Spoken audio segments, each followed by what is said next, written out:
Dear students, welcome our channel. இப்போ நம்ம என்ன பார்க்குறோம், ஃபர்ஸ்ட் லெசன் ஃபுல்லாக முடிச்சிட்டோம்.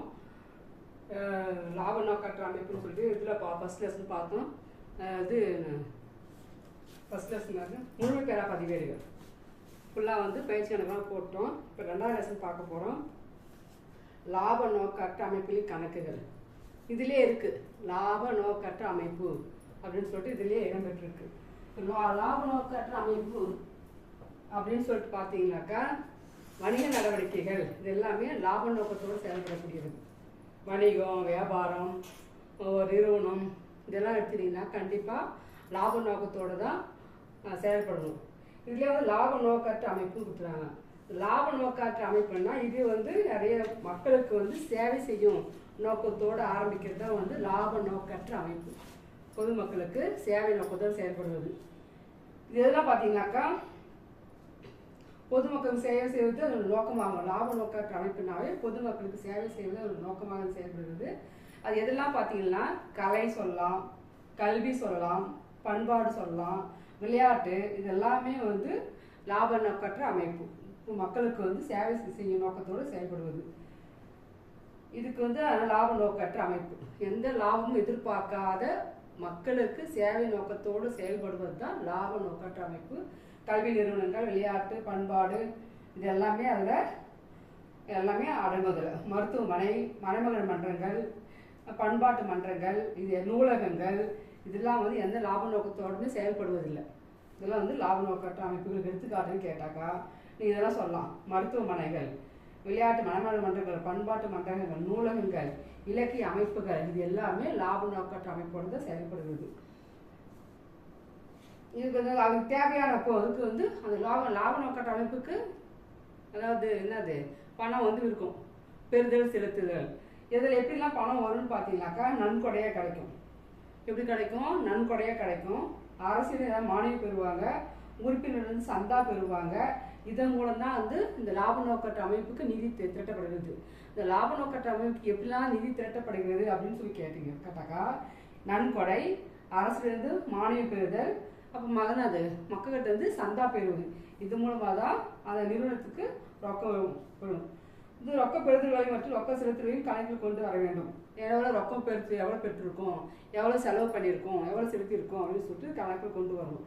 இது வந்து நம்ம என்ன பண்ணுறோம், இந்த பெறுதல் செலுத்துக்காக உபரி, பற்றாக்குறை இதுதான் கண்டுபிடிக்கும். உபரி அல்லது பற்றாக்குறை.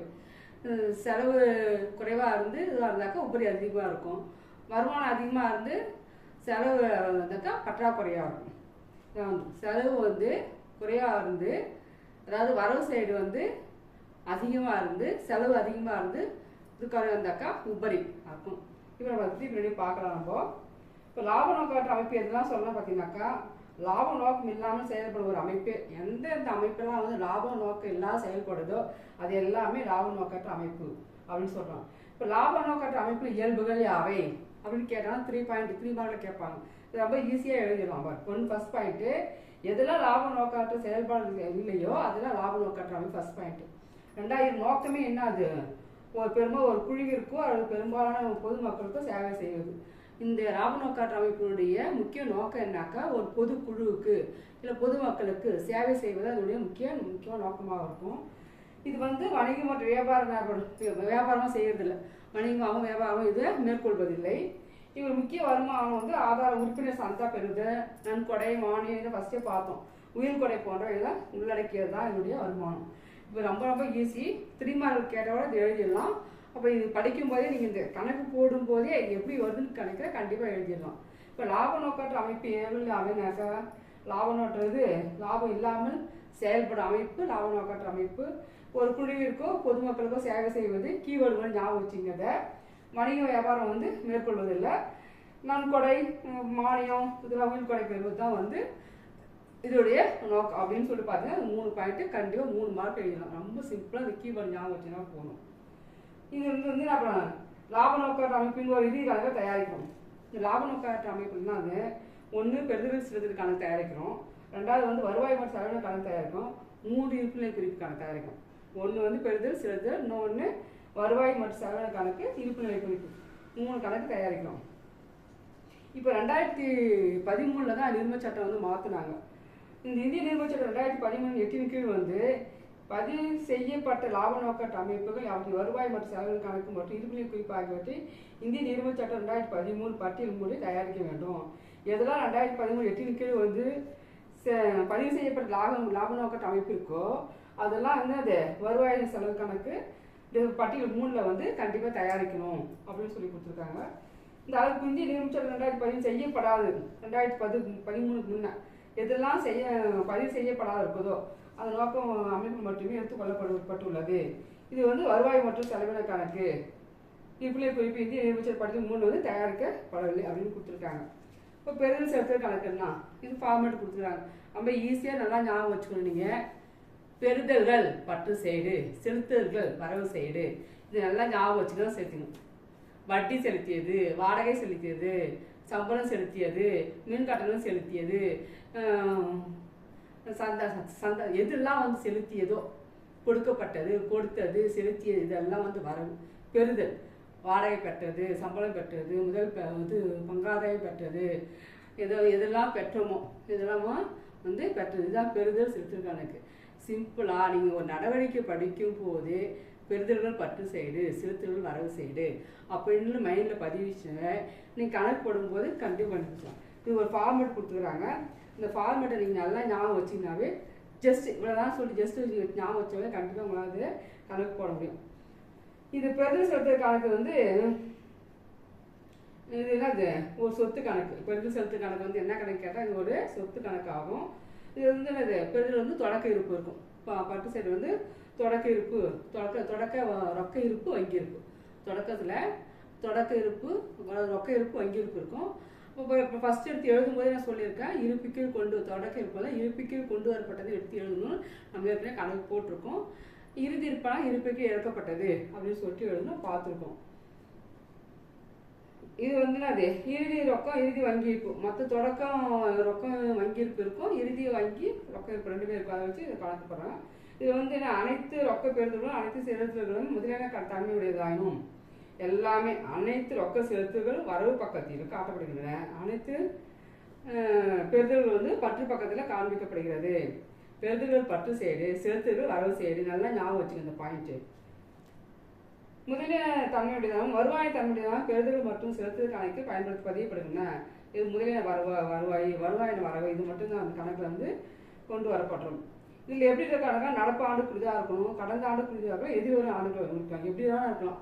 கடந்த ஆண்டு, போன வருஷம், எதிர்வரும் 3 வருஷம், கடந்த காலம், நிகழ்காலம், எதிர்காலன்ற பேரையே கடந்த காலத்தை இருக்கலாம், உரிதாக இருக்கலாம், இந்த ஆண்டு குறிதாக இருக்கலாம், எதிர்வரும் ஆண்டுக்கு உரிதாக இருக்கலாம்.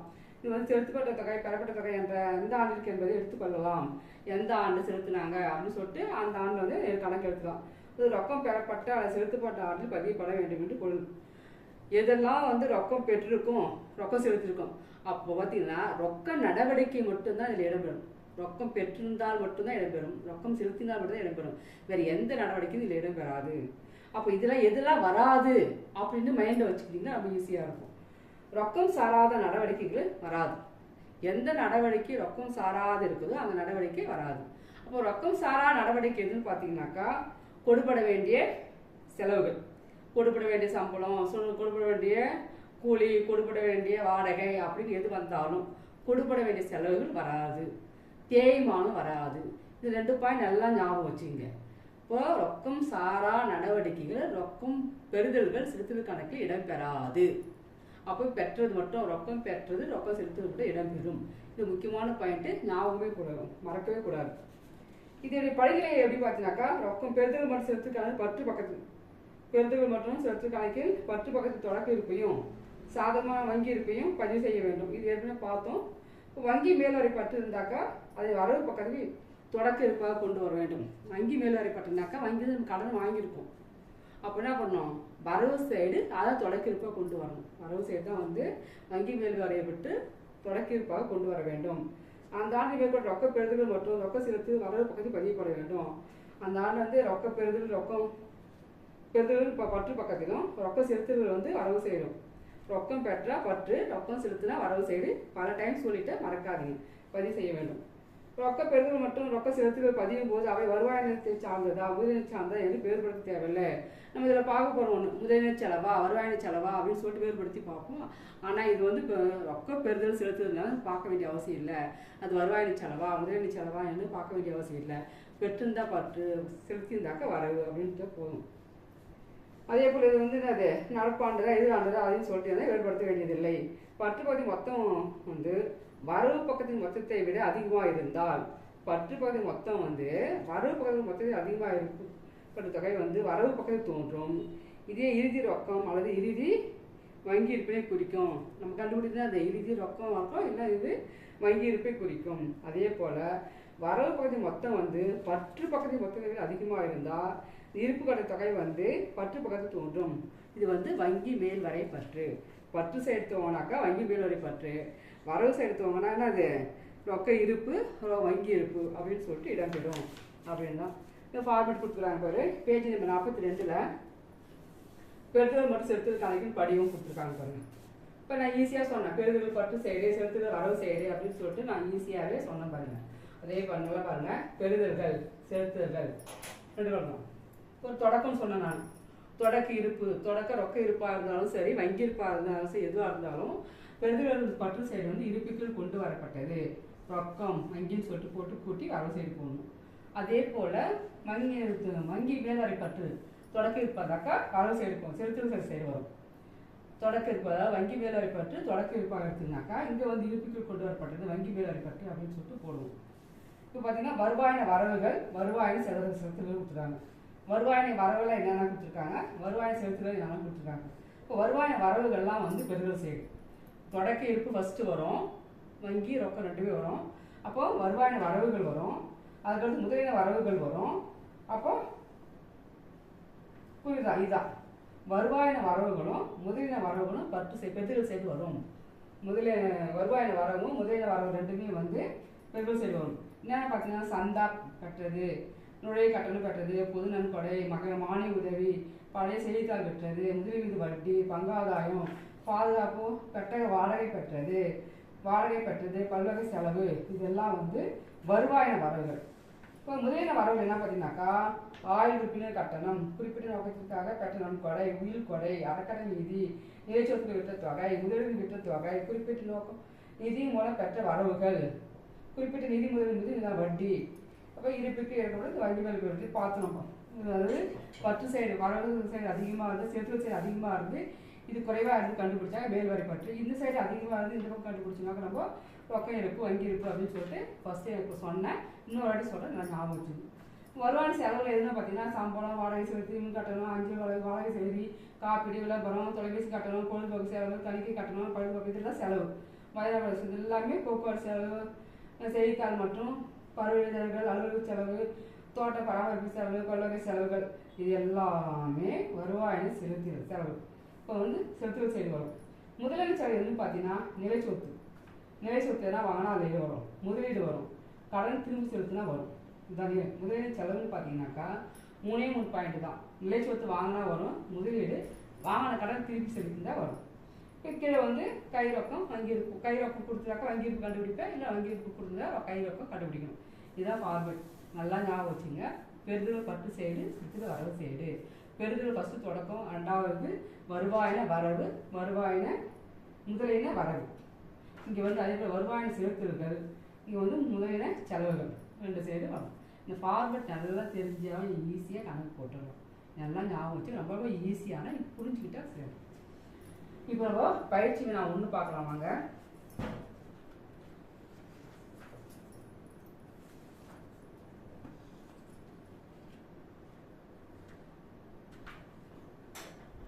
பயிற்சி நான் பாருங்க.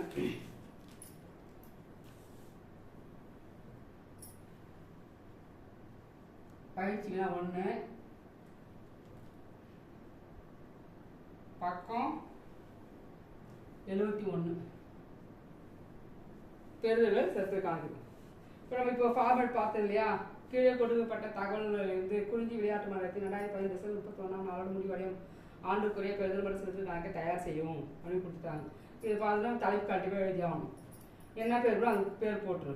குறிஞ்சி விளையாட்டு மன்றத்தின் ஏடுகளே என்ன வகுப்பு 2018 டிசம்பர் 31ஆம் நாளோடு முடிவடையும் ஆண்டுக்குரிய பெறுதல் மற்றும் செலுத்தல் கணக்கு. அவ்வளோ பெறுதல் பற்று சைடு செலுத்தல் வரவு சைடு எடுத்து எழுதுப்போம். இப்போ பார்த்தோம் கை ரொக்கம் 1/1/2018. கை ரொக்கம் 1/1/2018 தொடக்க இருக்கு. 1/1/2018 தொடக்க இருக்கு. இது என்ன எழுதுவேன்? இருப்புக்குள் கொண்டு வரப்பட்டது. நான் எழுதுவேன் இருப்புக்குள் கொண்டு வரப்பட்டது. எவ்வளோ? 4000 ரூபாய். அதுபோல் சம்பளம் கொடுத்தது, கொடுத்தது செலுத்தியது, இங்க வரும் செலுத்தல் செய்வோம். சம்பளம் கொடுத்தது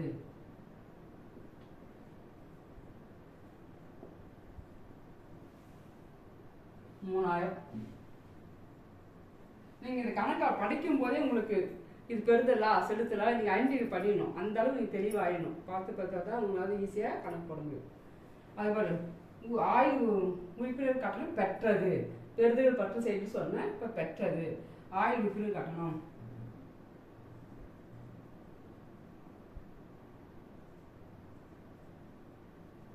ஆயுள் உறுப்பினர் கட்டணம் பெற்றது.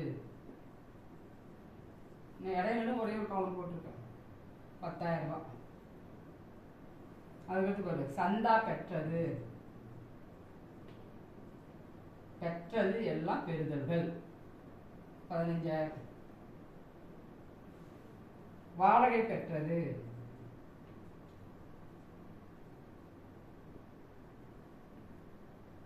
2,000. அச்சு கட்டணம் செலுத்தியது இந்த சைடு. அச்சு கட்டணம் செலுத்தியது 2,500 ரூபாய். பாதுகாப்பு பெட்டக வாடகை பெற்றது. பாதுகாப்பு பெட்டகம் இருக்கு இல்லையா, அது பாதுகாப்பு பெட்டக வாடகை பெற்றது 1000 ரூபாய்.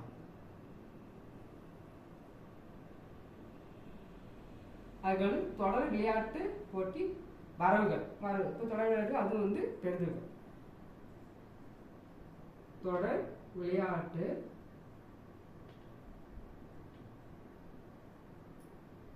போட்டி வரவுகள்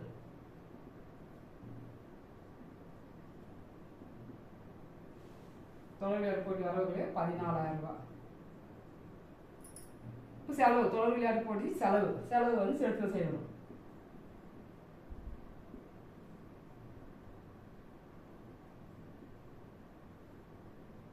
போட்டி செலவுகள்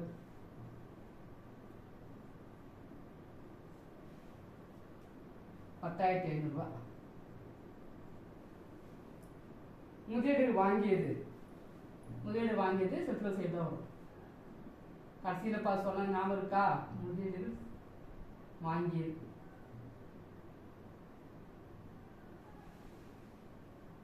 25,000.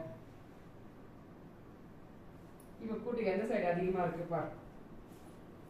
ரொக்க இருப்பு வந்து 5,000 ரூபாய். ரொக்கத்துக்கு வரவு சைடு தான் வரும். அப்போ வந்து பற்று தொகையோட வரவு தொகை என்ன பண்ணும்? இது அதிகமாக இருக்கும். 10, 25, 29, 31, 32, 46,000 வரும். நீங்கள் என்ன கூட்டிக்கலாம், கரெக்டாக இருக்கும். இதை கழிக்கணும். 5,500, ஒரு 10,500, ஒரு 25,000, 0 0 10 மிச்சம் 1 பாருங்க, 11 மிச்சம் 1 4 41,000 வரும். இப்போ 46,000ல் 41,000 கழிச்சுன்னா வர்றது 5,000. இப்போ எவ்வளோ? 5,000 ரொக்க இருப்பு நம்ம கண்டுபிடிக்கணும். ரொக்க இருப்பு கீழ் இறக்கப்பட்டது ரொக்க இருப்பு 5000 ரூபாய். இதுதான் நம்ம கண்டுபிடிச்ச தொகை. ரொம்ப ஈஸியான கணக்கு, பார்த்துங்க. ஏதாவது டவுட் இருந்தால் கமெண்ட் பண்ணி கேளுங்க, லைக் பண்ணுங்கள்.